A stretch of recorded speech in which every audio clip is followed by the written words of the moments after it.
Я приветствую вас, дорогие друзья, уважаемые гости и подписчики моего канала. Всем большое спасибо за то, что в этот очень насыщенный день, переходящий плавно ночь, вы в прямом эфире здесь с нами пытаетесь тоже понять и проанализировать уже произошедшее в ожидании происходящего и будущих переговоров Трампа и Путина, саммитов, встреч, налаживания отношений, ну и, конечно, центральный вопрос, как уже говорят в России, устами Пескова это прозвучало, что центральный вопрос – это вопрос ситуации в Украине. Все будем обсуждать, что известно на эту минуту, с политтехнологом Андреем Золотаревым. Андрей Владимирович, здравствуйте. Добрый вечер. Друзья, всем большое спасибо, что подписываетесь, делайте это, ставьте лайки, пишите, что думаете в комментариях. Возможно, кто посмотрит в записи и уже будет известно больше, но тем не менее, я очень благодарен всем, кто здесь и сейчас вместе с нами ну, собственно, поддерживает, да, аналитику и поддерживает все-таки трезвый взгляд на происходящее. А это сделать особенно сложно сегодня, 15 августа, в день встречи на Аляске. Значит, QR-код, который видите возле меня, это возможность задать вопрос. В конце будет сессия вопросов и ответов. В сообществе YouTube и закрытом клубе зрителей «Шелест» в телеграм-канале тоже есть такая возможность и чат-трансляции, конечно, присоединим, но в конце, а в начале опрос. Кто окажется в проигрышном положении от саммита на Аляске? Варианты. Путин, Зеленский, Трамп, европейцы и британцы.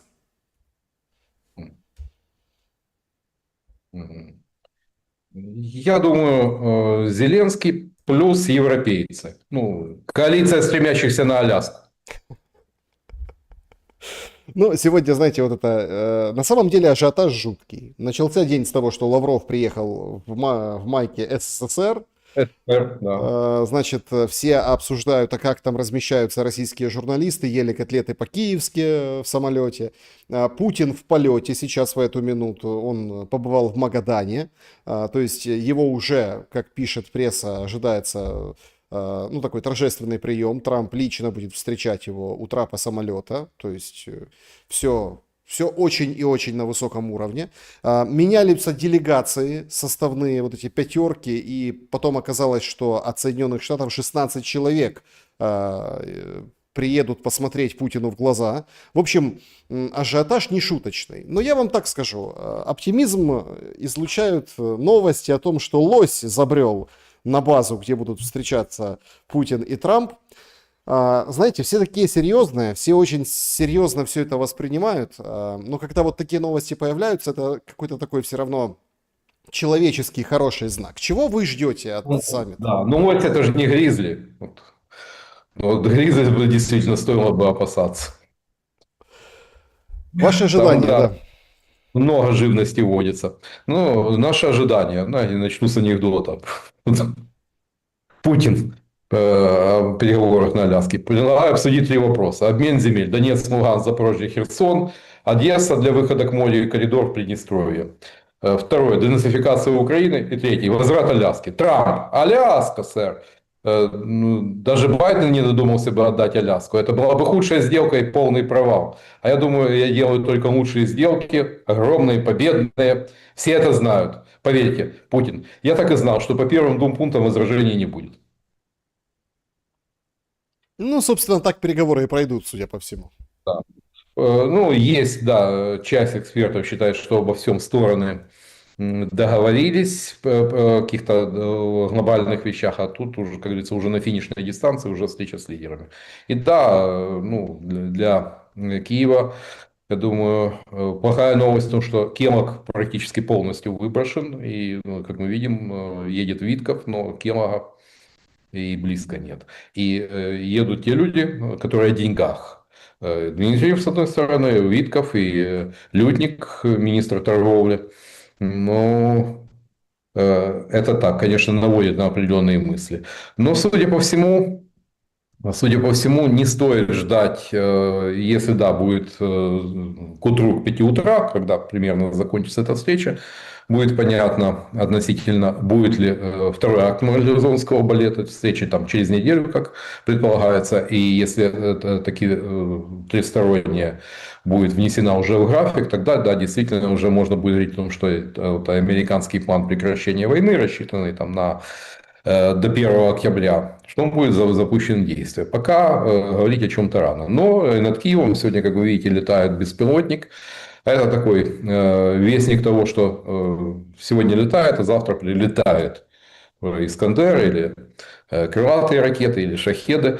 То есть, поэтому говорить о том, что вот войне конец, или как там, по-моему, Гордон, два источника в Вашингтоне, ну, что вы хотите от человека, который пирамидки Шинцу продавал онкобольным? Ну, как говорится, ему как два пальца об асфальт. Ну, смотрите, я сразу как бы хочу вклиниться по поводу беспилотника, который летал над Киевом. Сегодня тоже были прилеты в Сумах по центральному рынку. Слава богу, никто не пострадал. Также Павлоград и Днепр, да, там баллистика прилетела. Но давайте будем откровенны. То, что вытворяют украинские беспилотники, причем самое интересное, в не таком большом количестве, но они бьют, попадают в Курск. Вчера, сегодня Белгород, вчера Ростов. Сегодня поразили под Рязанью завод пороховой, там 20 пострадавших, 5 погибших. То есть мы понимаем, что Украина, ну, это делает, ну, к саммиту. Ну вот понимаете, в чем дело? Вот тут хоть кол на голове тиши, это к саммиту. И вот эти удары, и как бы россияне, видите, то они все сбивают и ничего не показывают. А то, смотрите, показывают. Да, это заметно. Очень, да, мощную информационную волну поднимают по вот этим ударам. Ну и понятно, да, Рой, ну, опасались чего-то большего, что будет какая-то более глобальная провокация, которая сделает саммит проблемным. Ну, на моей памяти это уже не первый саммит. Я еще прекрасно, будучи совсем молодым, помню и саммит в Рейкьявике, когда Горбачев встречался с Рейганом, потом саммит на Мальте, саммит морской болезни, как его прозвали злые языки, когда приплыли на ракетных крейсерах Буш на Белкнапе, а Горбачев на ракетном крейсере «Слава».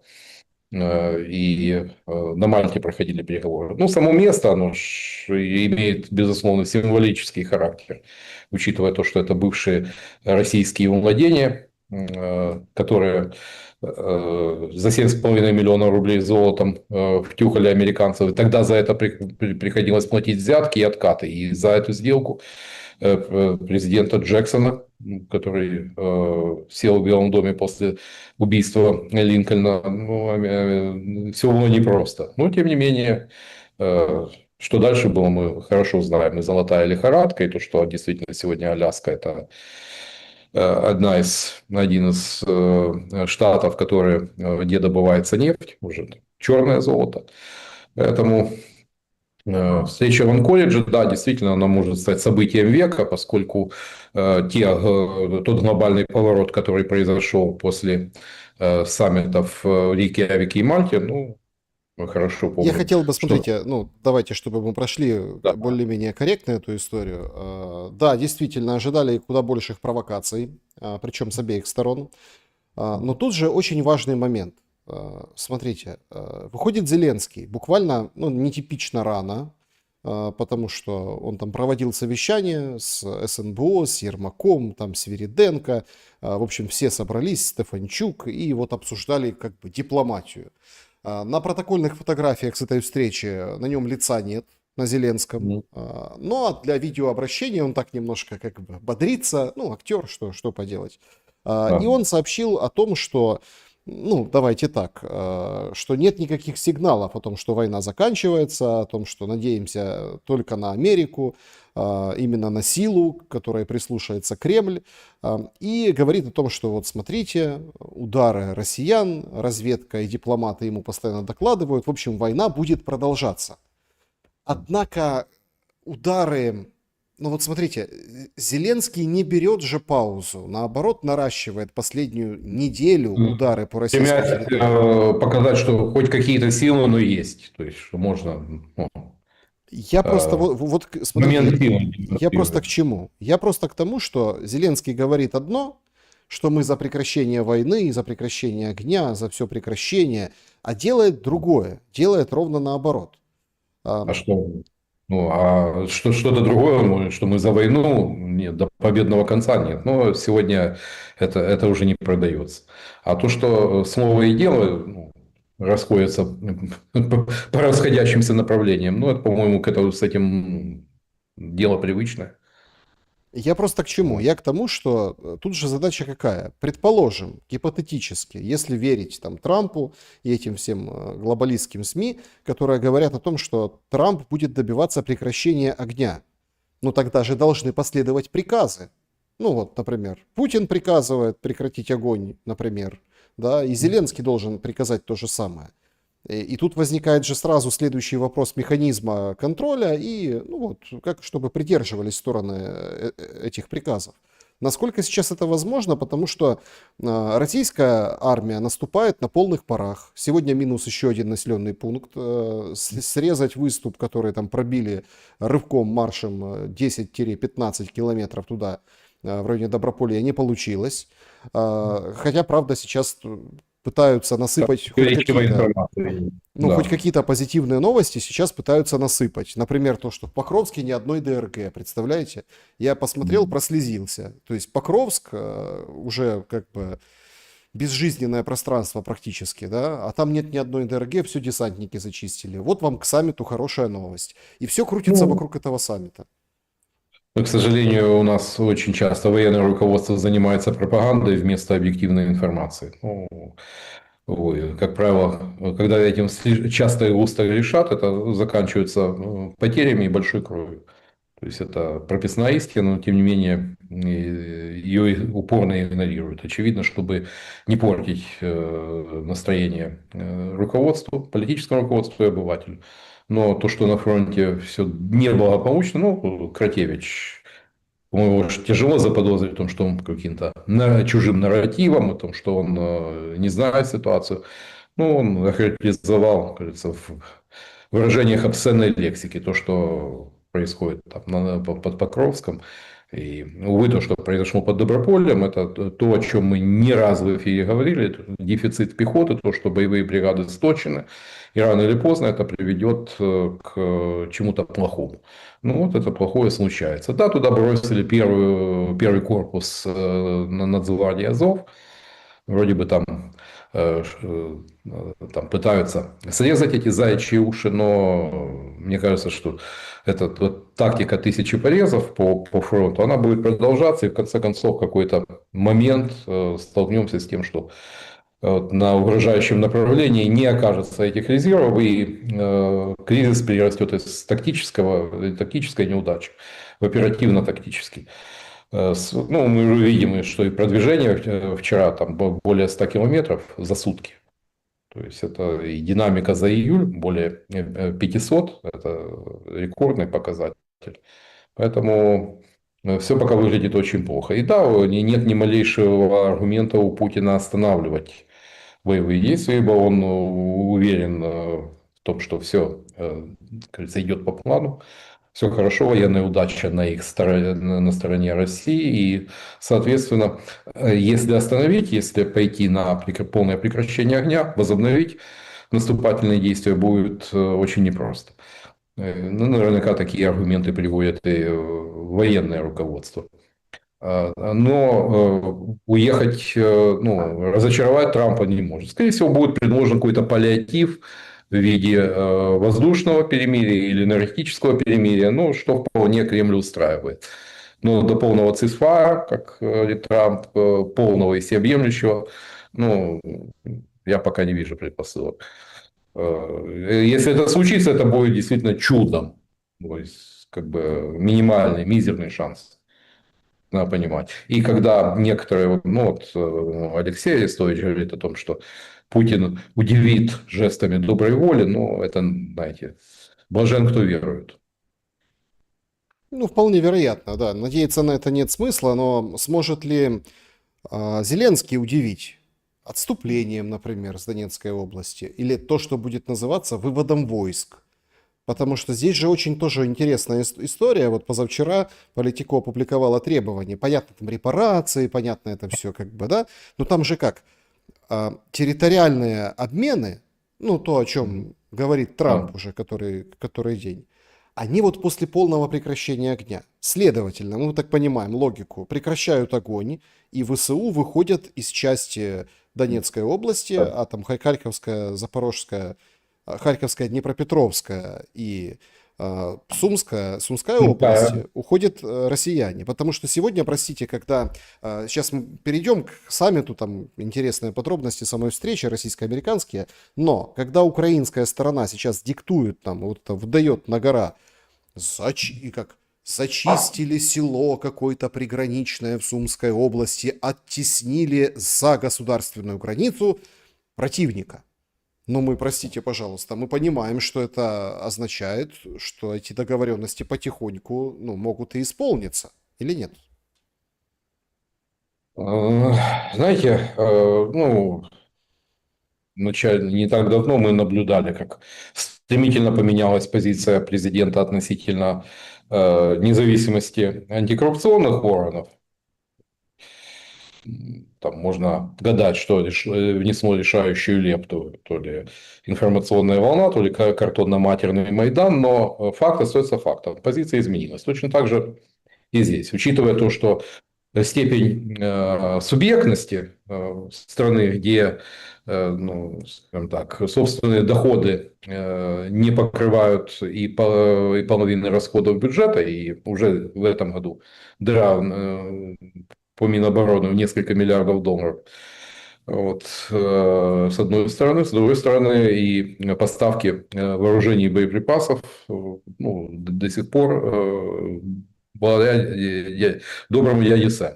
3/4. Европейцы этого не закроют. Поэтому, плюс развединформация. Ну, тут же может и Starlink отключиться. Тоже не исключаем и такого варианта. То есть, и после этого, ну, запускаете там, там, на тысячи километров. После этого вопрос дальних дальнобойных ударов будет деактуализирован. Даже если вдруг каким-то чудом тут появится еще что-то вроде германских Таурусов, тем не менее, без развединформации все, слепые уханимы. Поэтому сопротивляться вот этому внешнему давлению.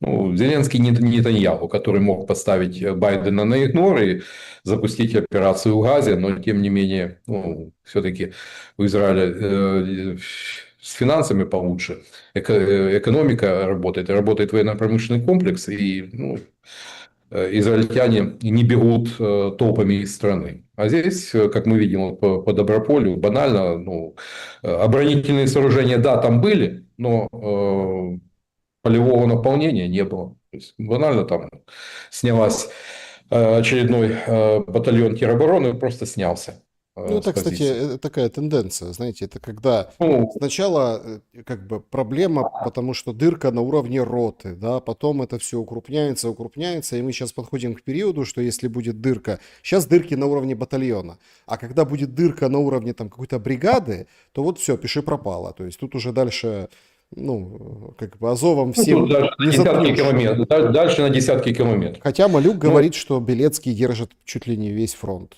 что тоже очень нет, интересно. ну, это ж у нас новое гения войны, ну, это уже как выборы у нас не назначены, но уже пиар, соответствующая пиар-работа кипит полным ходом, там аж рай шумит, публикации в Times, могу только догадаться, чего это стоило, но совершенно очевидно тут, я думаю, военные не разделяют того мнения, что там весь фронт держится на третьем штурмовом корпусе. А как вот вы охарактеризуете вот эту публикацию в Times? Ну, то есть полоса такого издания, Ну, крупно Левин, Белецкий, да. написано, что его боится Путин. Представляете, Белецкого, Путин боится. И, Ну, ну, части, смотрите, да. давайте же так Части, будем откровенны. К Азову есть вопросы и в Британии, и в Америке с связью с националистической символикой и идеологией. Они просто опять их, потому что война большая, их так в долгий ящик засунули, а на самом деле они были до широкомасштабной войны, до 22 года. были, да, да. Ну, зажмут пальчиками нос и будут работать. Тем более, что эту тему в последнее время не педалируют. И да, собственно, никто уже не вспоминает о том, что как именовали Белецкого еще не так давно, по-моему, белый вождь. Ну, далее. Все прекрасно знают, с чем это ассоциируется. Вот. И как раз насчет символики, насчет того, что там служит очень много праворадикалов, то есть идейно заряженных людей, то есть тех, которые в ряде стран ассоциируют с неонацистами. Эта тема сейчас аккуратно так потихонечку ретушируется. Поэтому нам лепят очередную политическую фигуру, не бесталанно и, скажем так, не на пустом месте. То есть, допустим, организаторские способности у Белецкого присутствуют. Это признают даже те, кто к нему, кто его хорошо знает и критически к нему относится. Но, тем не менее, как организатор он себя показал с лучшей стороны. Но, что касается того, что появится, это, как говорится, под будущую партию, у нас же политика по-прежнему лидерская, но совершенно очевидно, скоро Белецкий будет востребован как политическая фигура А у меня такой в будущем. вопрос, чтобы, ну, вот уже подвести черту. Понятное дело, что там вчера же Зеленский был в Лондоне, и там Ермак опубликовал горячую встречу свою с Залужным. Так они обнимались, что у Залужного задрался пиджак, он к нему так летел в обнимку, в общем, рукопожатие. Э, Получается, что следующий... Вот очень, очень, кстати, очень важный вопрос. Получается, что следующего президента после Зеленского нам рисуют какого-то, ну, условно, бывшего военного. Или переодевшегося в гражданский костюм, или что-то в этом духе. Но тут возникает главный момент. Многие же говорят, что, смотрите, Белецкий, вот этот там, нацист из Азова, условно, да, это все. Это означает, что будет война, она там после паузы продолжится. А не работает ли наоборот? Я хотел вам такой политтехнологический вопрос Вполне задать. возможно, потому что если от того, какие будут условия перемирия, то есть, если мир будет совсем уж похабным, это же, опять же, это будет и на военных отбрасывать такую нехорошую тень. И после того, как оканчивается война, как правило, вот акции, да, почет, уважение, да, в Верховной Раде будет очень много волонтеров, бывших военных, то есть героев там будет хватать. Но, скажем, акции вот такой кандидата в президенты военного, они падут. Да, такое. То есть тема войны несколько деактуализируется и станет вопрос, а что дальше? Что будет после войны? Кстати, то, что меня тревожит, ну, пожалуй, поболее, поскольку вот история, ну, знаем прекрасно, чем закончилась Хмельниччина, ну, периодом руины. Да. Чтобы нам не оказаться в таком же историческом промежутке, и тем более, когда вспоминаешь, сколько это лет продолжалось, аж до Мазепы, ну, как-то не весело становится. Если мы вернемся все-таки к топ-теме дня сегодняшнего, это, понятно, саммит ну, в штате Аляска, в Анкоридже, да, значит, что известно к этому часу? Я предлагаю вот обсудить такой очень интересный материал в Вашингтон-Пост. В чем интересность? В том, что они пытаются оценить формат. Значит, Песков уже говорит о том, что 6-7 часов в целом может занять встреча. В формате тет-а-тет будут проходить с помощниками. Ну, то есть изначально была новость о том, что Путин, Трамп плюс переводчики. Потом вроде как там помощники затесались. Что за помощники, непонятно. Там Ушаков или не Ушаков, или ну кто будет вместе с Путиным, а кто будет с Трампом? Витков, что ли? Ну или, например, Рубио. В общем, неясно, как это все будет. Но пока вот мы имеем вот такую раскладку, и Вашингтон-Пост дает очень интересную аналитику в плане того, что очень здорово, что тет-а-тет, без утечек, вдвоем поговорят Трамп и Путин. И, внимание, никто не сможет зафиксировать эти договоренности, ну, устные. И, соответственно, потом, ну, понятно, Вашингтон-Пост, это специфическое издание, они говорят, что Кремль не сможет сыграть на этом, поэтому это удачный ход Трампа. Но, с другой стороны, и Трамп тоже не сможет сыграть на вот этой встрече тет-а-тет. Да. Как вы формат Да. оцените? Ну, тет-а-тет, то, что вот этот формат лицом к лицу, но это, наверное, стоит отнести к заслугам Уиткофа, то, что это не просто, то есть, как некоторые там анонсировали, то, что будут, дескать, притираться, заглядывать друг другу в глаза. Нет. То есть, львиную долю работы, надо признать, то, что Витков свое дело сделал. Ну и как бы там ни было, ведь многие там, вот, он ничего не знает, он, ну, как политик стерильный, нет. Ну, ведь и Трамп, и Витков – это нью-йоркские застройщики. Мы знаем, что такое киевские застройщики. Это саблезубые прохиндеи, которые, ну, у которых отнюдь, ну, трудно заподозрить, что у них каша в голове. Они знают, где их интересы, последовательно шагают к своей цели. Так и Трамп, и Витков.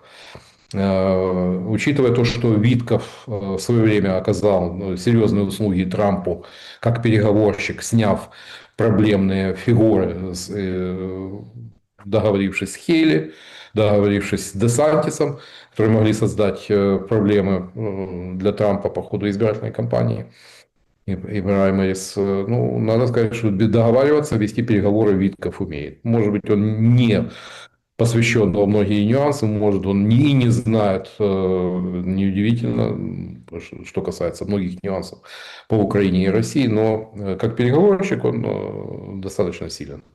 А пониманию, как бы там ни было, но вот эти проскрипционные списки на увольнение из Совета нацбезопасности, из Госдепа, там порядка 2000 сотрудников будут уволены, уже 1300 уволили.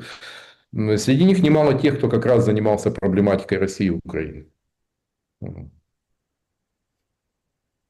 Ну, смотрите, сейчас приходят новости. Мы в прямом эфире просто 19:27, что где-то полтора часа более 70 тысяч человек наблюдают за Ту-214 с Путиным на борту.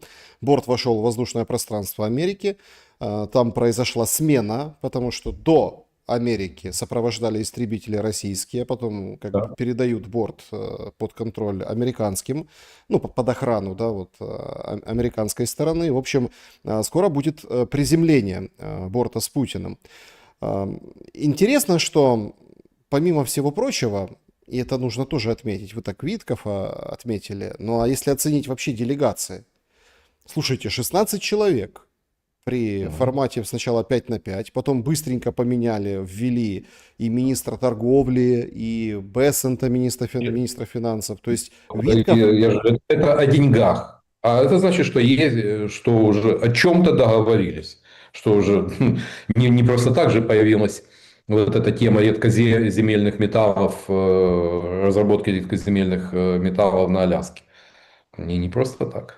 Я думаю, что консорциум по Африке, Арктике, через который возможно снятие ареста с российских активов, поскольку они могут пойти в этот консорциум как российская инвестиция. Ну, много чего интересного. Там, касающиеся снятия санкций по авиации. Ведь тут палка же о двух концах. С одной стороны, редкоземы на Аляске – это привет Китаю, который, ну, занял монопольные позиции по очень многим, ну, европейцы и американцы уж ощутили.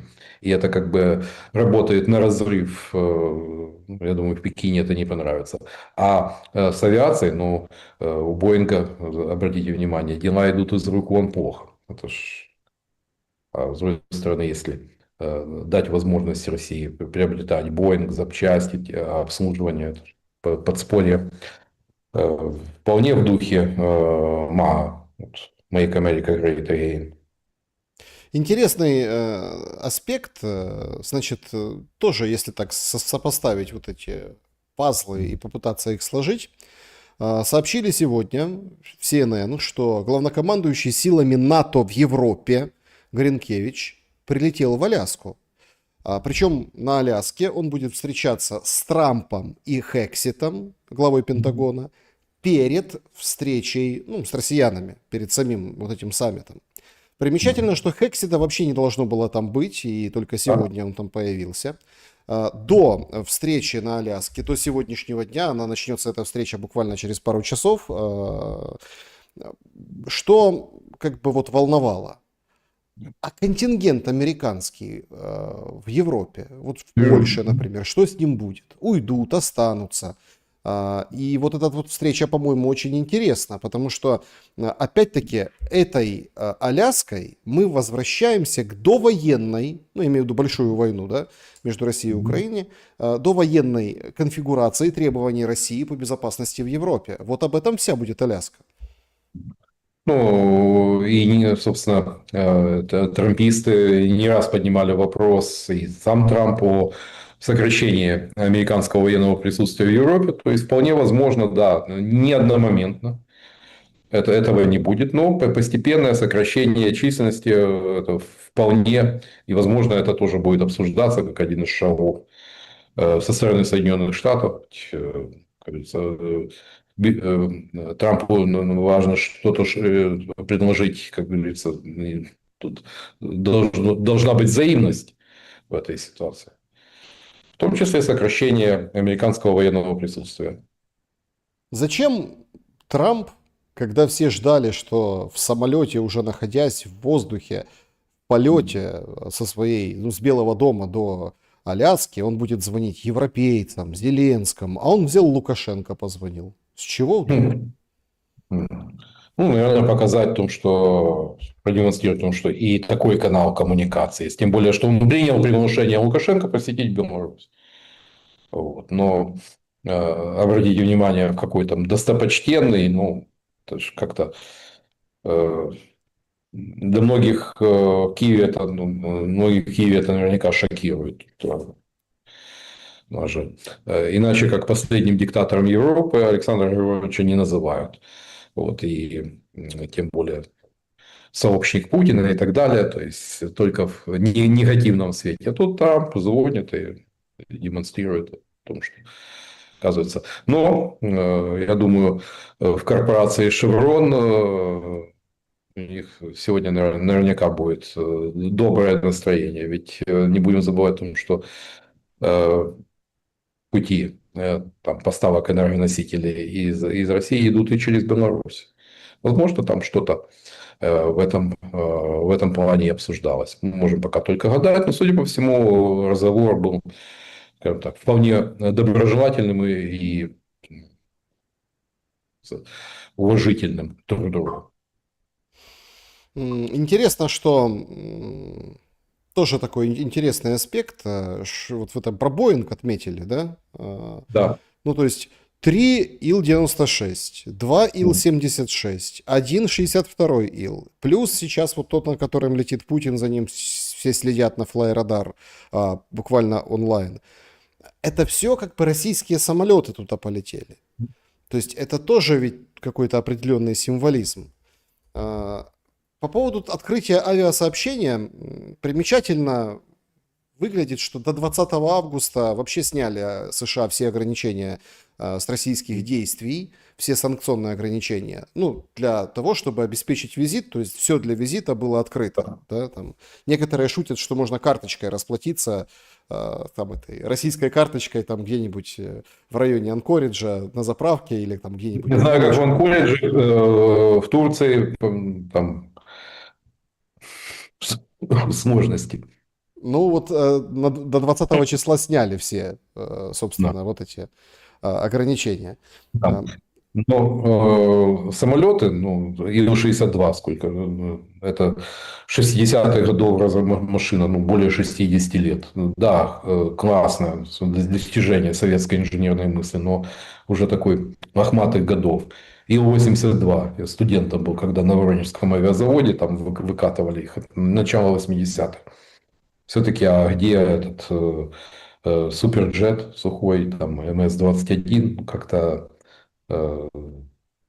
дело в том, что такие вот технологии, как производство авиадвигателя, авионики, ну, в технологическом плане все-таки Россия не является лидером. И Так, ну 3 минуты запустили как МиГ-31, заговорили про авиацию, да, угроза кинжалов по всей стране, тревога прямо сейчас, ну тоже как бы, да, в параллельную тему, так сказать, авиационную. Андрей Владимирович, если мы попытаемся понять, ну вот самый простой вопрос, я встречал разную аналитику, там от хребта Ломоносова до там пролива Берингового, то там Баренцево море, вот это все вместе, все в морпуть. Будут строить туннель или мост американцы? С языка сняли. Американцы и россияне или не будут? Ну, я думаю, что это уже так, немножко завиральная идея. Ну, тоннель строится же для чего-то, так, чисто символически вбухать туда миллиарды, очень непростые геологические условия, суровые, очень суровые климатические, ну, это многие миллиарды, поэтому до туннеля сначала должна быть дорога, ну, а там Чукотка, ну, и те, кто бывал на севере, имеют представление. Что такое инфраструктура там, в Сибири, ну, то в той же Магаданской области, где сегодня был президент России. Там асфальтовых дорог там по пальцам, туда ж Чукотки, это ж проделанную трассу. Ну, да, может быть, лет через 20, через 30 не исключаю, но точно не сейчас.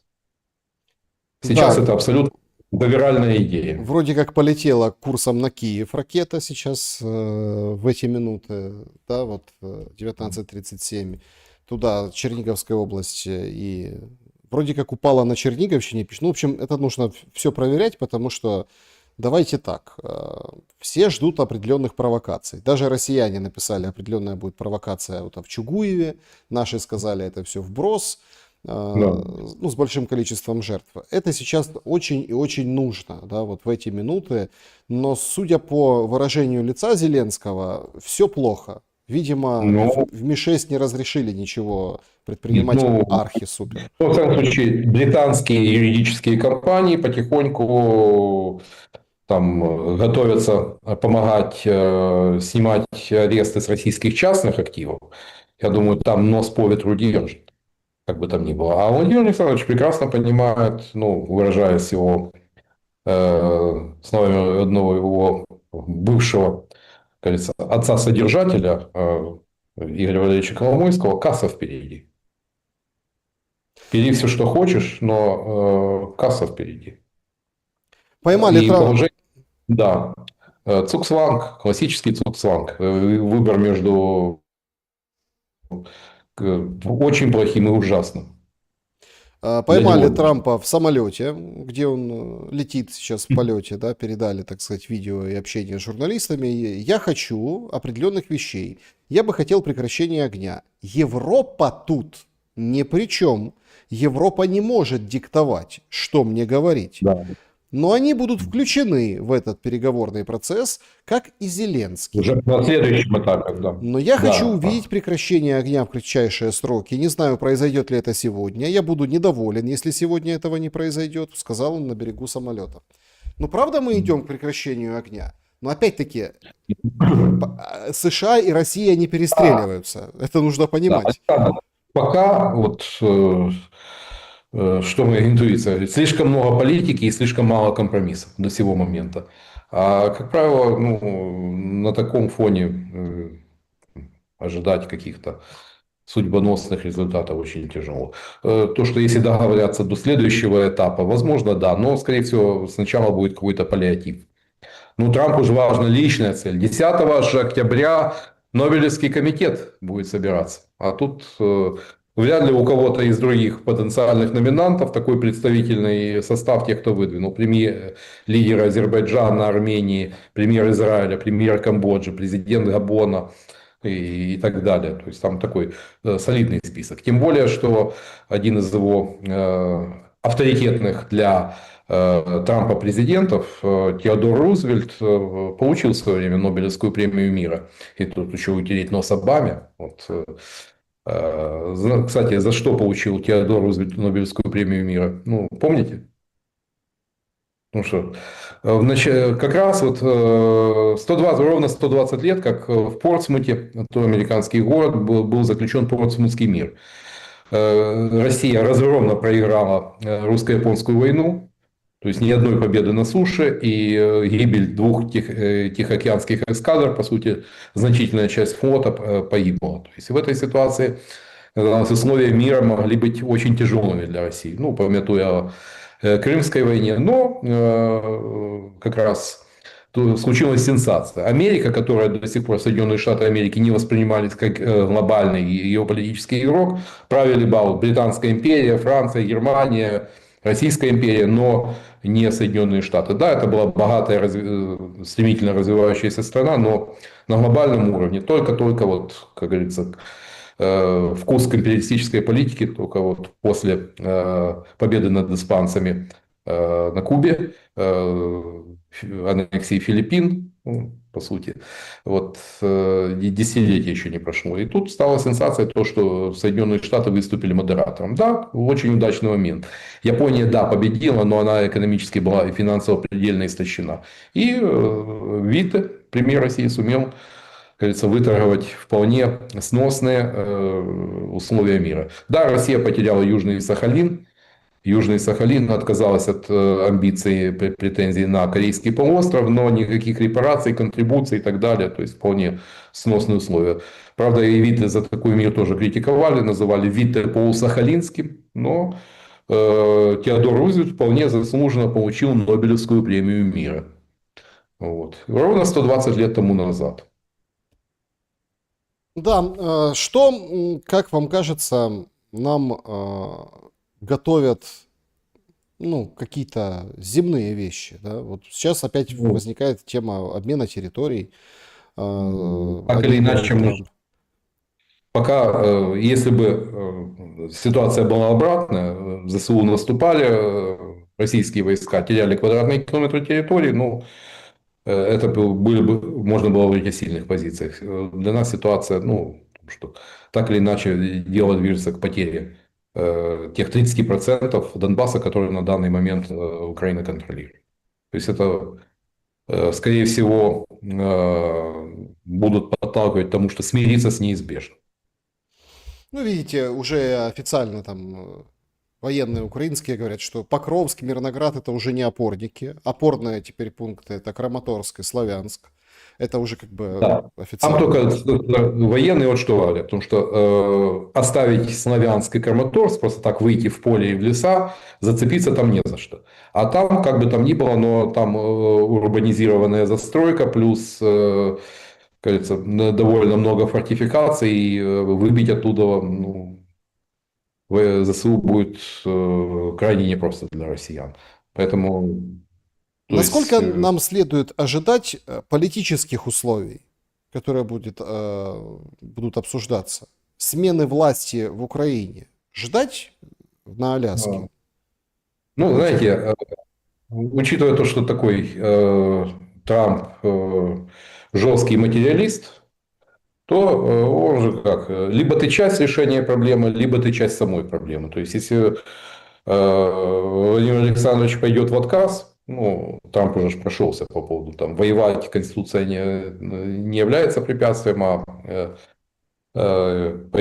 заключить, остановить войну, ссылаешься на Конституцию. Он уже покритиковал Зеленского. Поэтому я думаю, что вполне может все двинуться в сторону решения вопроса власти в стране. Я не думаю, что это будет очередной Майдан. Ну, скорее всего, будет такой мягкий трансфер власти.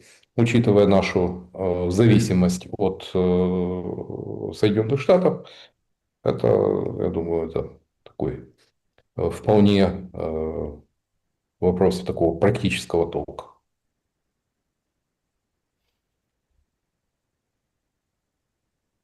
Переходное правительство, временное Ну, правительство. Эти не, даже, сценарии актуальны? смотрите, у нас же что мы по факту сегодня имеем? Мы по факту имеем офисно-президентскую республику. Офис президента у нас как-то прописан в Конституции? Нет, это уже блудняк чистой воды. Дальше. У нас по Конституции парламентско-президентская республика. То есть приведение текущего положения расстановки политических сил в соответствии с Конституцией. Учитывая то, что у нас в монобольшинстве осталось 229 мандатов, ну, как бы это как минимум переформатирование коалиции и там, перераспределение полномочий там, от Банковой там, в пользу нового премьера, который наверняка будет. Собственно, Свириденко может войти в историю как самый такой скоротечный премьер Украины. То есть вполне такой вариант. Уже ж там, по-моему, Береза обрисовывал такой сценарий. Ну, не будем углубляться в детали, но это то, что, скорее всего, тот вариант, которым будут нагибать и депутатов, и банков. Ну, то есть мы получим итоги, что денег нет, экономика разбита, Да. демография, ну, Ну, просто оставляет по-моему, желать лучшего. я уже столько раз живописал о том, что наслаждайтесь войной, мир будет ужасен. Ну, конечно, это дико звучит наслаждаться войной, но так или иначе перспективы после войны тоже совсем не радуют, а скорее огорчают. Демографическая яма, разорванная в клочья экономика, отсутствие перспектив сколь-нибудь серьезного инвестирования, восстановления инфраструктуры, да и просто перезагрузки экономики. С чего зарабатывать будем? То есть, по-моему, уже никто уже и не чирикает и про аграрную сферу державы. Металлургия, ну, такой нокаутирующий удар. Химическая промышленность тоже. Машиностроение, там, по-моему, у нас промышленность только 12% ВВП. А для воюющей страны нормально, если бы было хотя бы 30%. То о чем мы говорим? То есть, с чего государство будет жить? Снова по карманам у пересечных пошарить? Ну, это дело нехитрое. Там акцизы, там, прямое косвенное налогообложение будут потрошить пересечных. Но придет же масса людей, для которых ну, мир в черно-белом свете, которые более-менее сносно 2 года материально жили. Вот, и как им с этим смириться? Поэтому тут все выглядит пока, к сожалению, очень невесело. Да, значит, приходят новости, обновляются прямо вот сейчас, в эти минуты. Вот эта тревога, которая была скоротечная, и ракета курсом на Киев, в ту сторону упала, которая упала в Черниговской области, это удар по Черниговскому Полигону по полигону, Десне. Гончаровский, Гончаров. Гончаровский полигон. Ну, то есть опять, собственно, мы понимаем, все быстро делается, раз, то есть несколько минут и все, удар совершен непосредственно туда, пока неизвестно, что там, попали куда, в кого, жертвы, не жертвы, но сообщили, что удар пришелся именно туда. Если мы попробуем проанализировать, что будет Зеленский предпринимать.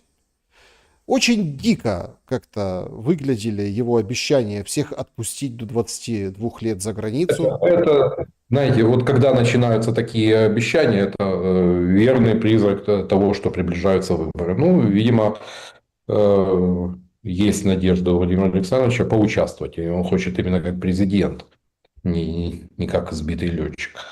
Вполне это допускаю, потому что ну, у нас всегда, когда рассказывают о повышении пенсий, зарплат, денежных окладов военнослужащим, полицейским, это в воздухе уже витает запах выборов. Потому что чистой воды популизм. Тем более, да, там же речь идет не просто, сначала надо же предъявить инвойс зарубежного вуза, но это дело техники, это за небольшую мзду, если у нас люди там башляют там, по 10 тысяч долларов за то, чтобы сделали белый билет, или там, как в Донецкой области, 3000 долларов за решение суда по опеке над несовершеннолетними детьми. Ну, там несколько тысяч долларов потратить там на Не, инвойс. смотрите, тут просто тут надо тоже понимать. Во-первых, это Донецкая область.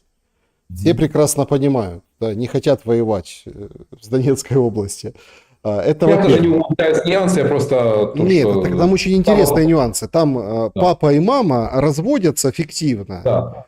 Фиктивный развод. Ребенка оставляют папе, и он может не служить. Да, я же, да, это абсолютно, потому что иначе ж как? То есть лишение родительских прав, ну, или опека над несовершеннолетним. И да, он может не служить, и он может, по идее, ну, вот, и выехать, вот, если там двое.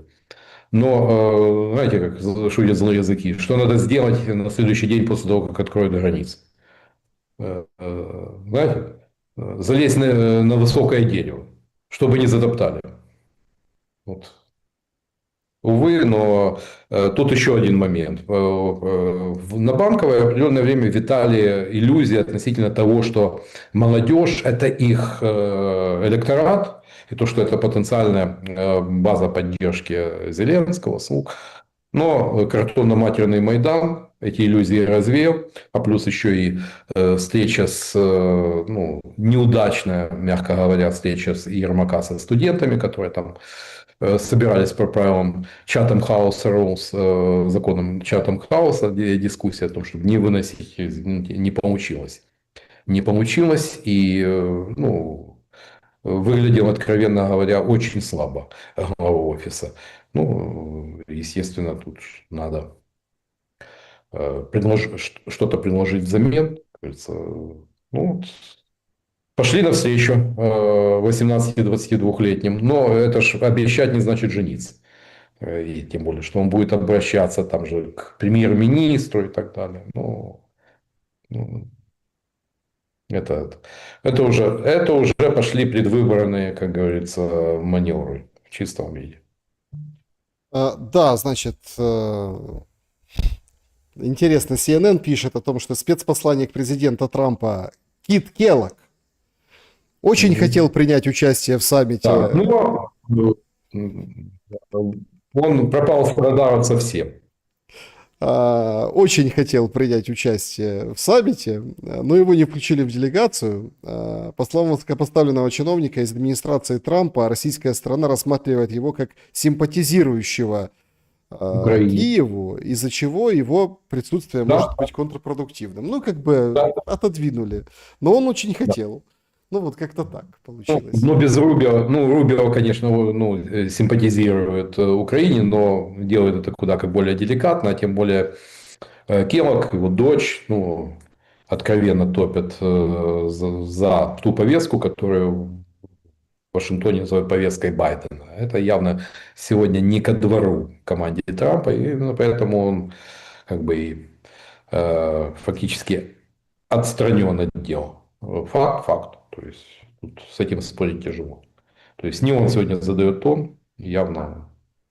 Но понадобится поехать в Киев, отправят Келлога, которого будут несколько более радушно встречать. Ну, он еще потребуется. Ну, я думаю, что он привезет дурные вести. Да. Как вам кажется, а правда, вот если не Зеленский, то кто устроит Трампа у руля Украины? Или все равно? Так то, в принципе, по большому счету, вот и Залужный вполне бы устроил. Как политик мы уже убедились, в том, что звезд неба не хватает, а значит, соответственно, будет критически зависеть от своего окружения. Ну, а вопрос уже, как наполнить это окружение, это дело техники. Вот кто там еще у нас? Порошенко, Тимошенко, но это уже наше прошлая политическая история. Буданов, ну, да, там готовятся, но да, Буданов, у него куда лучшие отношения с американцами. Это явно не лондонский клиент. Вот, но пока, если так, технологически по рейтингам, конечно, Залужный, но у нас страна неограниченных возможностей. У нас возможно все, в том числе, если вынырнет фигура, которая сейчас не светится в качестве такого спасителя нации. Андрей Владимирович, значит, тогда возникает понятный и простой вопрос, а куда гребут тогда народ? В Николаеве сегодня скрутили мужика прямо на глазах у ребенка, засунули. В Ровно вообще какой-то ужас происходит в последнее время, да. Есть люди, Дело в том, которые... что да, Александр, даже если будет заключено перемирие, мобилизация может продолжаться. Пока не отменено военное положение, Тем более, что перспектива демобилизации кем-то надо будет замещать. Тем более у президента, кто ему в голову уложил про 900-тысячную армию, там, после прекращения войны. Но Украине 300-тысячная будет не по карману. Ну, доходы, расходы, но на будущий год дыра в 40 миллиардов, кто будет платить за банкет? Вот. А на такую армию, ну, хотя бы так, бюджет Минобороны должен быть миллиардов 20 долларов. Э, Откуда они возьмутся? Вот. Но, тем не менее, надо будет армию демобилизовывать постепенно. А значит, по-прежнему будут беспредельничать, хватать, ловить. Да, будут делаться ставка, возможно, там, на больший процент контрактников, но это тоже вполне можно отнести к такому к заигрыванию с электоратом, о том, что вот мы ставку на контракт, но людей пока хватает. То есть ничего, по-прежнему мобильные блокпосты и там вокруг Киева Так, а куда их случается. хватают? Подождите. Ну, вот туда же в Гончаровск везут, в Ровенскую область, там, не буду перечислять, а то еще вменят там. Нет, ну, я вообще вот не понимаю, то есть если условно там Трамп, ну, давайте гипотетически, я, например, смотрите, я уверен, процентов на 85, что последует прекращение огня после Аляски. Ну, или хотя бы это условие. То есть я понимаю, что Зеленский может там поддержать, не поддержать, но Трамп и Путин договорятся о прекращении Да, огня. да, Это вот 85%. Почему я делаю такой вывод? Потому что сам Трамп на борту самолета говорит, значит так, вот эти все там экономические, все, вот сейчас мы по Украине решим, и будем дальше да. уже. Это понятно, что они уже фактически договорились. Они приедут, оформят каким-то вербальным, ну, ничего подписывать не будут, но вербальным образом оформят позиции по прекращению огня и перспектив мирного урегулирования, и пойдут дальше заниматься своими вопросами. Там есть и санкции, и проливы, и Китай, и, в общем, и все на свете. То есть и экономика, и редкоземы, и Севморпуть, и все остальное.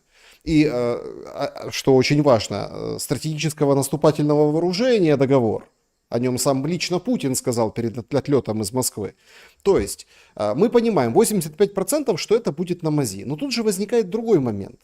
А как воевать солдату, который знает, что его, Вот это да. что его на родине считают, как сегодня этот эксперт Грабский выдал, говорит, Ухылянд это типа преступник. Все, четвертовать его. Он знает, что его сегодня вот этот на Волыне мужик, ну такой крупный мужик, гонял ТЦКшников. Да. Ну так прям гонял. И они не могли к нему подойти, а он их всех лупил, то есть направо-налево. И там баллончики, не баллончики, ну здоровый мужик.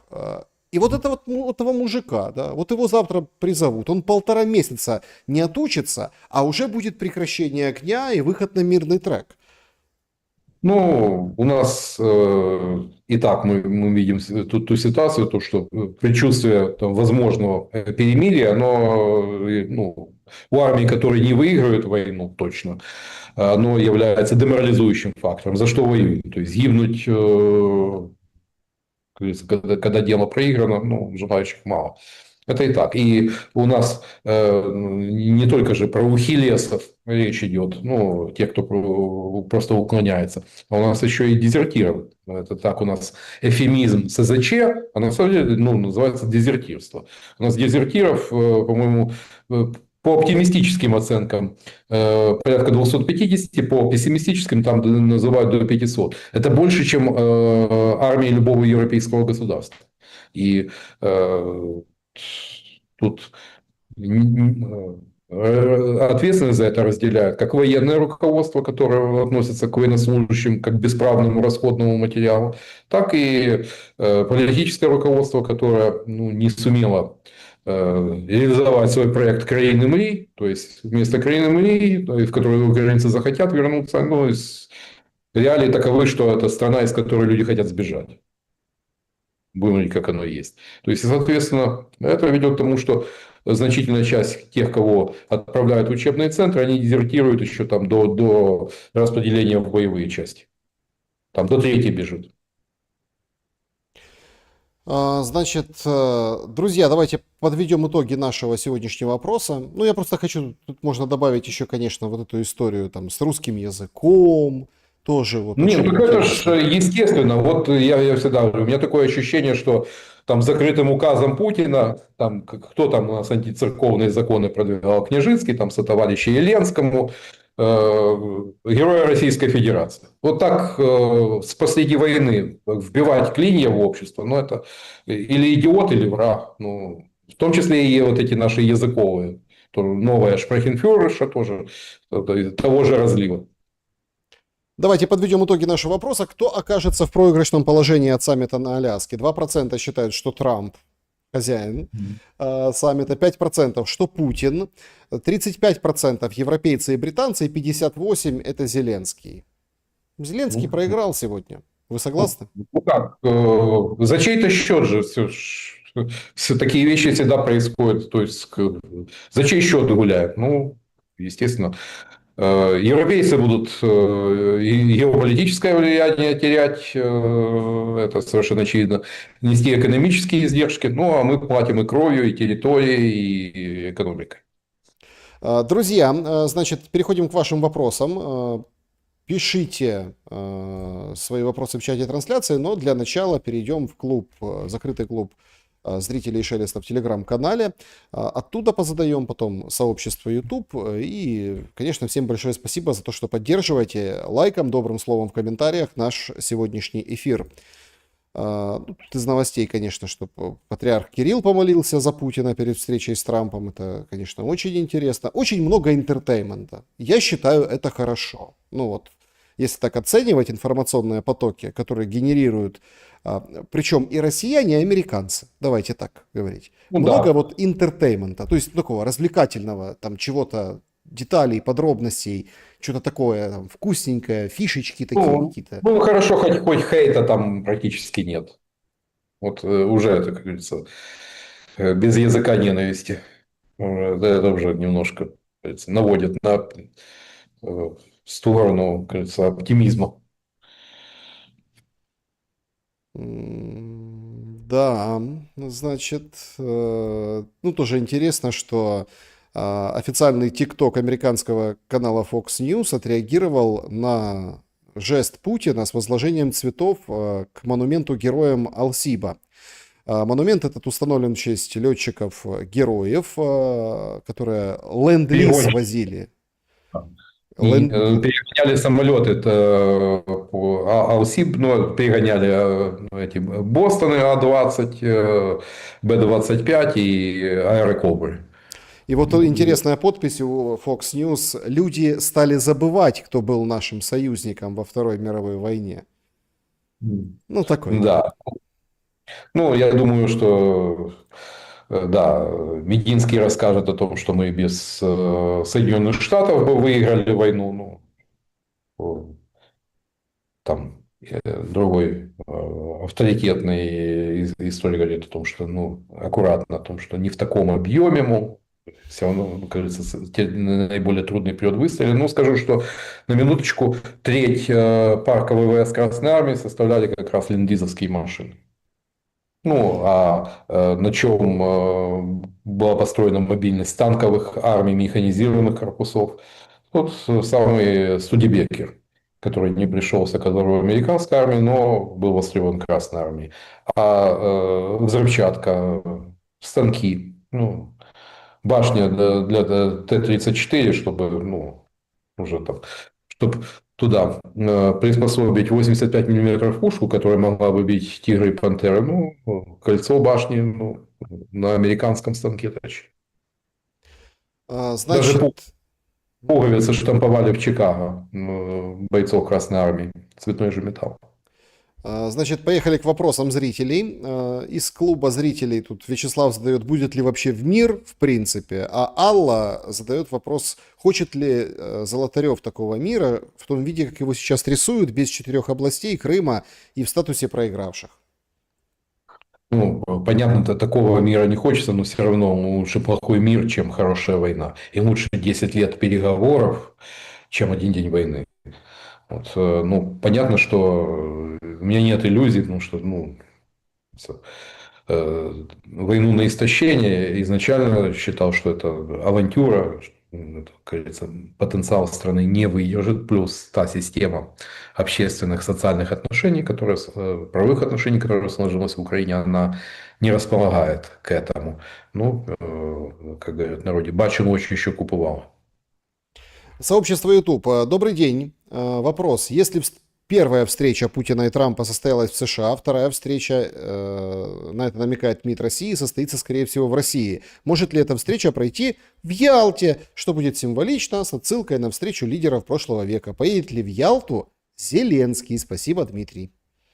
Ну, тут уже очень много натягивают и Ялту, и Потсдам, но как бы там ни было, ну, не делили просто вот там какая картина, вот, когда мир, вот Европу как торт делят. Нет, там все-таки цель Ялты была у того, понятно, Черчилля интересовали Балканы, интересовала Польша, но Черчилль, как говорится, здесь основную роль, ну, вот, главными бенефициарами Ялты стали Рузвельт и Сталин. Но Рузвельту было важно включение Советского Союза в войну,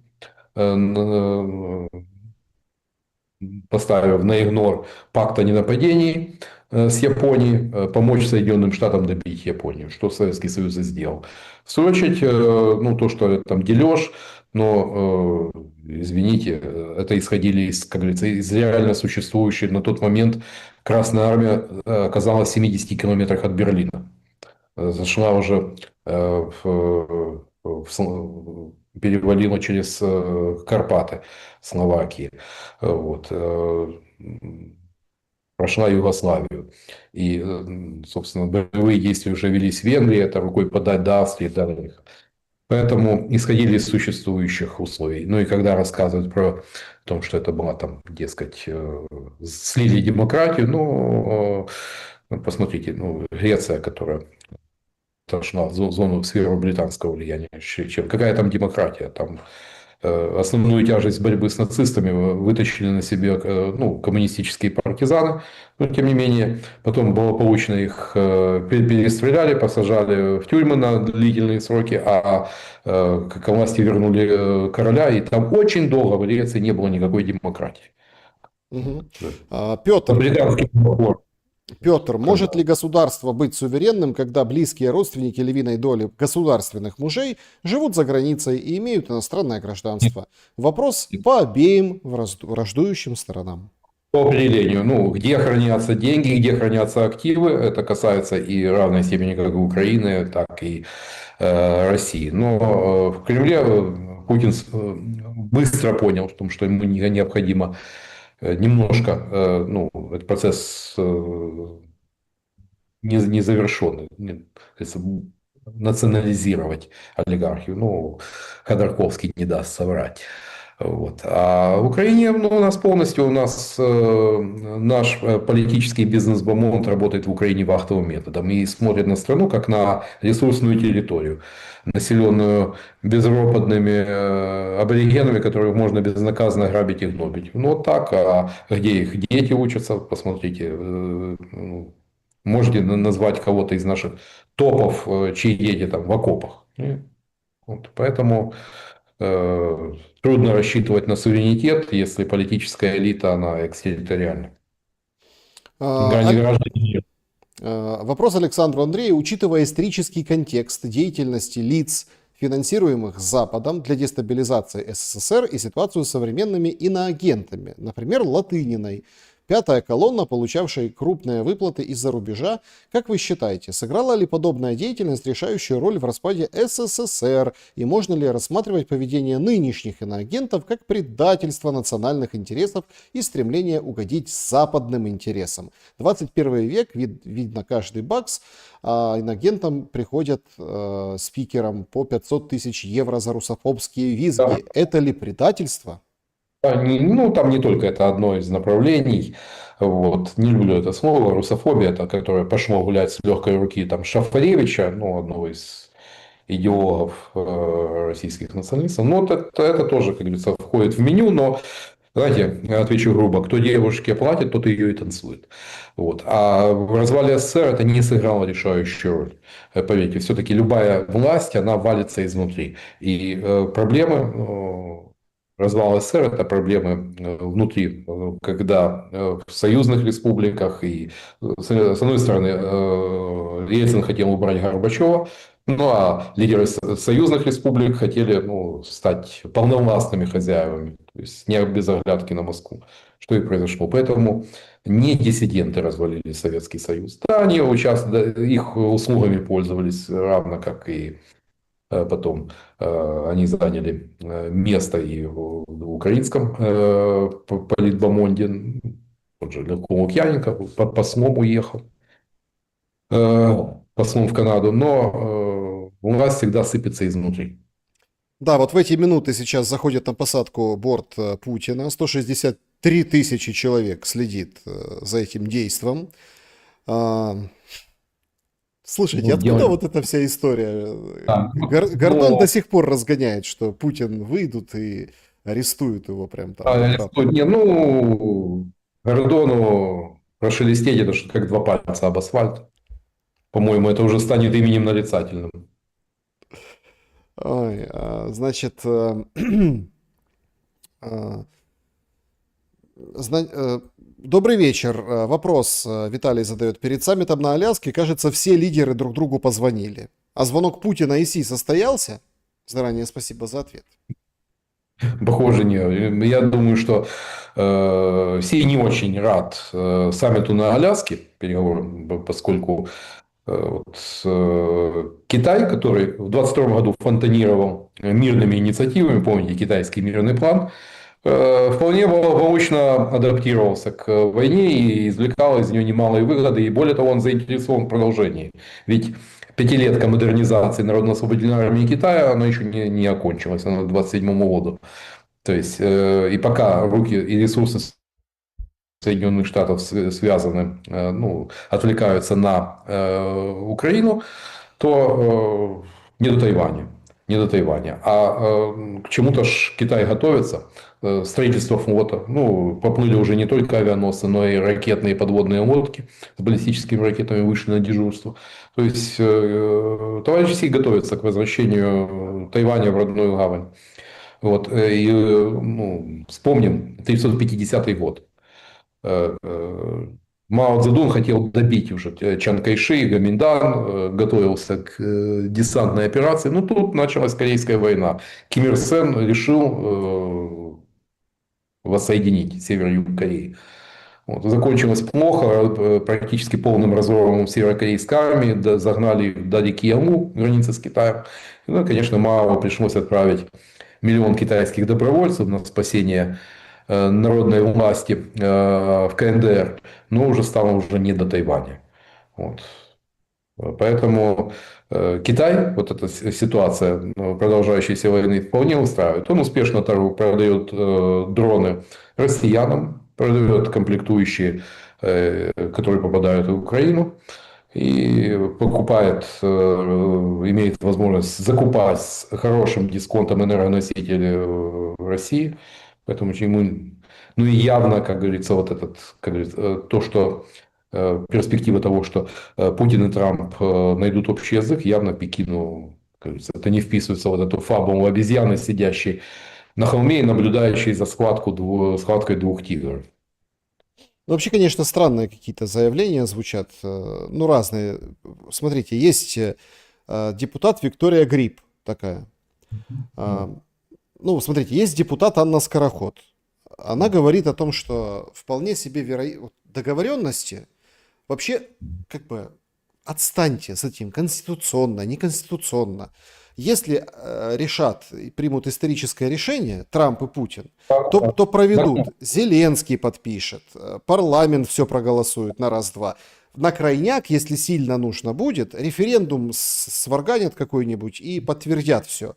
И все запишут, как они, вот если будет принципиально принято решение там на Аляске, такое важное. Поэтому это все такие, знаете, мансы непонятные. На самом деле все есть. А вот депутат Гриб говорит о том, что вообще надо отмести вот эту всю историю, говорит, что вот будет прекращение огня, а украинцам нужно думать о другом, о гарантиях безопасности. Мол, такие страны, там, как США, Германия, Британия, Турция, в общем, нужно какие-то вот что-то вот такое Но подписать, что если ну, опять, например, самое, Россия нападет, то они все а обязаны 27 будут в войну договоров, вступать. а 27 договоров по безопасности, которые Владимир Александрович подписал, что это? Фикция?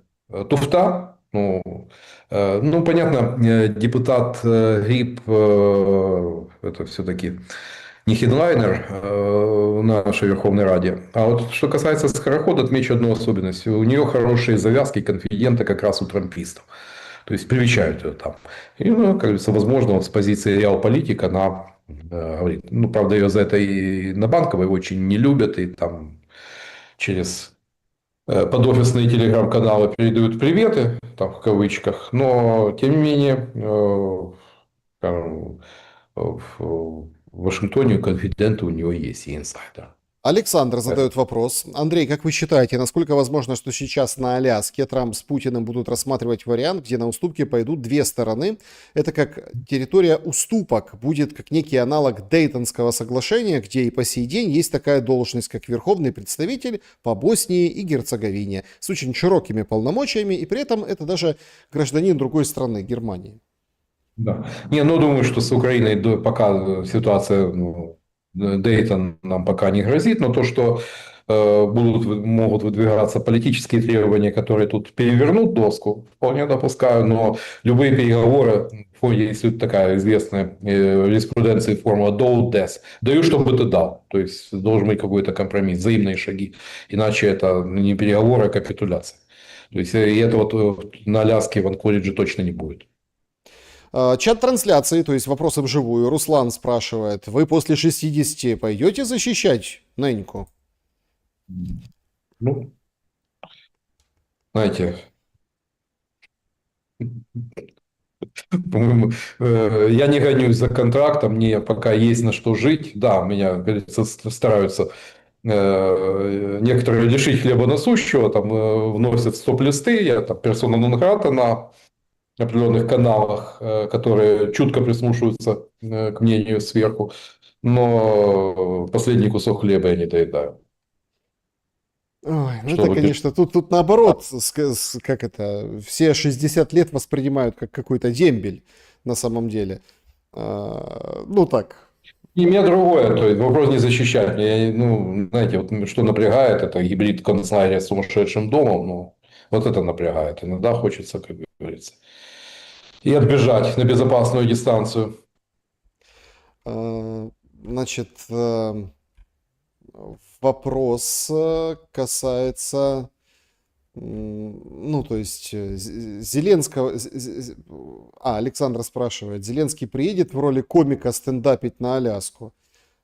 Спрашивает. Ну, в том плане, что отбрили Зеленского и вообще никуда не Ну, и я поставили. думаю, и он, как и комик, уже закончился. Я себе тяжело представляю. То есть, ну, и так, чтобы он... Во-первых, уже там и материальное положение уже совершенно другое. То есть, ему нет необходимости за мелкий прайс танцевать на корпоративах, как говорится, уважаемых людей. Но, с другой стороны, ну, и у меня уже, как говорится, никакого желания воспринимать как стендапера уже. Ну, видите, по 95-му кварталу. Был доскон.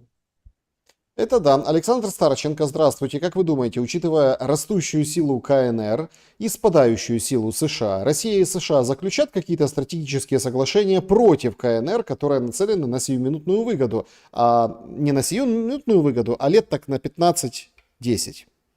Нет, я думаю, что до такого не дойдет. Какие-то соглашения, вот как по редкозему, я думаю, наверняка Пекину не понравится. И это, да, в минус. Вот, наверняка там у Пекина тоже, ну, и у России были с Пекином договоренности по освоению Арктики, но войдет Китай в консорциум. То есть, ну, до большого соглашения, ну, как говорится, а-ля в духе Киссинджера, о том, что с какой-то из двух стран, с Россией либо с Китаем, отношения должны у Соединенных Штатов быть гораздо лучше, чем с другой. Ну, я думаю, не дойдет. А вот с Китаем, да, если война закончится, то, я думаю, поворот к Азии, о котором писал Кэмпбелл, это заместитель Блинкина, мы очень скоро можем увидеть. Вопрос от пользователя. США виновны в войне? Если да, то какого наказания для США вы бы хотели? Ну, знаете, как говорится, всегда, как говорится, э, знаете, вот тут прямого непосредственно Соединенные, возможно, подталкивали. Да, были, возможно, были какие-то обещания, вот, которые вселяли уверенность в том, что весь мир с нами и так далее. Ну, знаете, это называется подстрекательство. Ну, а в итоге давали ровно так, чтобы мы не упали, но и не победили. Поэтому эм, э, прямо же никто не звал там, вперед там, на Москву. Но, Андрей ну, тут, Владимирович, да, желай другого то, что, как говорится, он желает тебе. тут Венс пишет у себя в соцсети, значит, ну, понятно, лидерство Трампа, Трамп там молодец, он отправляется на встречу, короче, понятно, хвалит Трампа. Но в конце вот эта приписка «Молимся о мире в ближайшие дни». Андрей Владимирович, Ну, все у них договорено.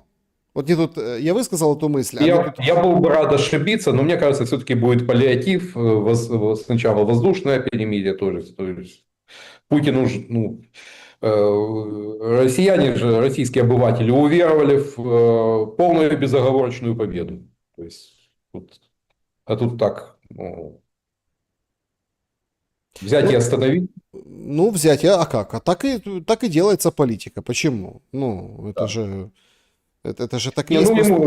ему, Путину проще. Это Владимиру Александровичу там перепаковать зраду в перемогу будет сложно. А Путину, ну, раз, я думаю, месяц информационной работы и, как говорится, все переинтерпретируется. С договорнячка на грандиозную победу. И это, Азовское море, наше внутреннее море, и коридор в Крым, и Украина не станет территорией НАТО. То есть, вот, ну, помните, как год назад, когда началась Курская операция, и начался вой турбопатриотов, зетблогеров о том, что все пропало, ну, вот как-то с всепропальщиками буквально за 3 недели справились. То есть, это заметно было по российским пабликам, потому что они разом притихли. Ну, как и те паблики, которые поддерживали Пригожина. То есть, там Кремль контролирует ситуацию в информационном поле. Стелла спрашивает такой провокационный вопрос у нее. Пошли бы шахтеры Донбасса воевать за Западную Украину, если бы те захотели в Польшу?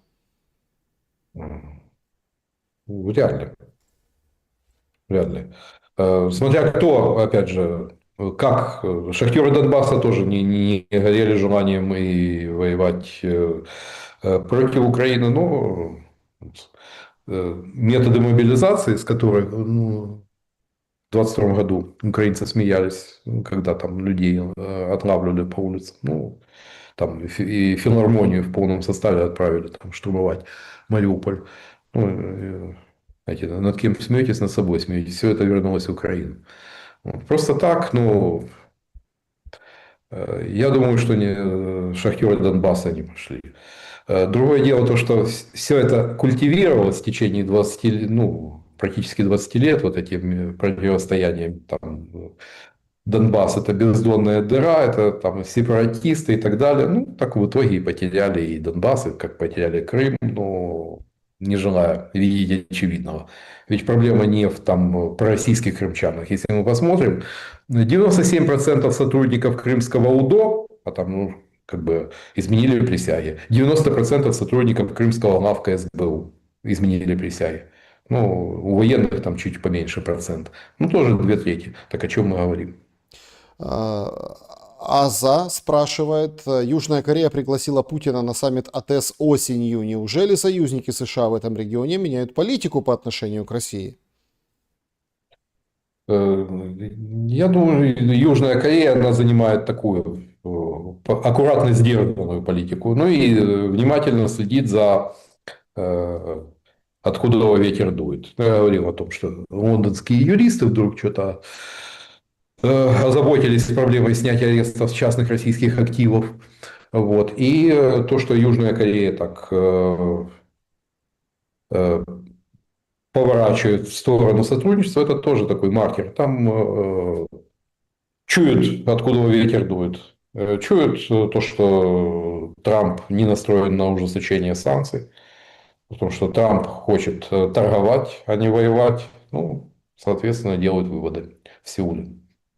Смотрите, тут мне пишут, что там вот, там вы даете желательное, желаемое за действительное, вот это все. То есть, смотрите, я Что? еще раз говорю, я А уверен что? процентов на 85, что прекращение огня согласовано, но между Трампом и Путиным, между Америкой и Россией. Ну, кстати, тут беспроигрышная комбинация для Путина. То есть, если вдруг Киев по каким-то причинам, ну, в Киеве же говорили о том, что мы готовы. Вот Россия не хочет. А тут, если они договариваются, а по каким-то причинам начинает Зеленский петлять, ну, вполне. Мы за мир, мы хотим прекратить войну, это Зеленский. Это, ну, проблема, часть проблемы. Вот, все. То есть, Это для Путина это очень, смотрите, Путину сейчас, вот все говорят, не будет прекращения, будет, выгодно сейчас, политически выгодно. Миллиардные контракты, коммуникация, прорыв, это же колоссальный прорыв. Как там нам Ну, рассказывали пару лет да. назад? Все там, Ну, жабы квакают, болото, Аркастан, ну, есть, никто там руки ну, не допустим, подаст. качать, да, Александр, качать нефть и газ. Технологии, ну, месторождения истощаются. Копать глубже, бурить глубже, ну, требуются технологии.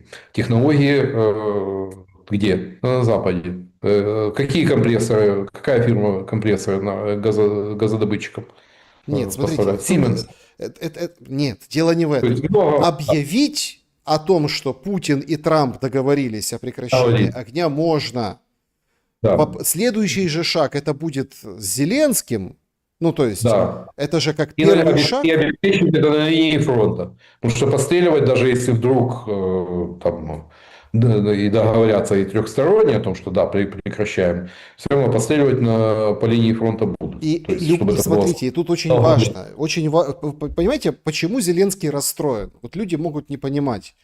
Потому что о чем бы ни договорился Путин и Трамп сегодня, Да. все шишки уже летят на Зеленского. Падают на него, да, да, да, да. Все, то есть Да. стрельнет кто-то где-то куда-то, беспилотник какой-то запустит, это Зеленский, а потому что его там нет, его нет за столом, он в стороне. И поэтому мы сегодня, ну, ночью ждем, наверное, ну, таких интересных решений, ну, кульбитов интересных. И я думаю, что они, ну, если Джей Ди Венс молится о мире, то я вам Да, гарантирую, что-то они объявят эдакое. да. Но посмотрим, насколько будут имплементировать. Потому Ну, я что, думаю, еще раз, все-таки будет какое-то паллиативное решение. Все-таки США и Россия не стреляют друг в друга, поэтому они могут объявить прекращение огня. да, да. Тут нет никаких проблем. А вот здесь, да, здесь. Но крайнего, опять же, оказывается Владимир Александрович при любом раскладе. То есть, и Украина. Не за столом, а на столе. Андрей Золотарев был моим собеседником сегодня. Андрей Владимирович, благодарю вас за время и мысли. Друзья, спасибо, что посмотрели этот эфир. Будет ночь бессонная, будет ночь, ух, какая тяжелая. Следим за всеми событиями. Телеграм-канал Шелест. Завтра обязательно увидимся и все обсудим. Ну, я думаю, что будет сегодня громко. Ну, то есть заявки будут очень и очень громкие. Посмотрим, что будет на практике. Главное, берегите себя. Всем добра и света. И доброй, вот все-таки доброй ночи. Увидимся.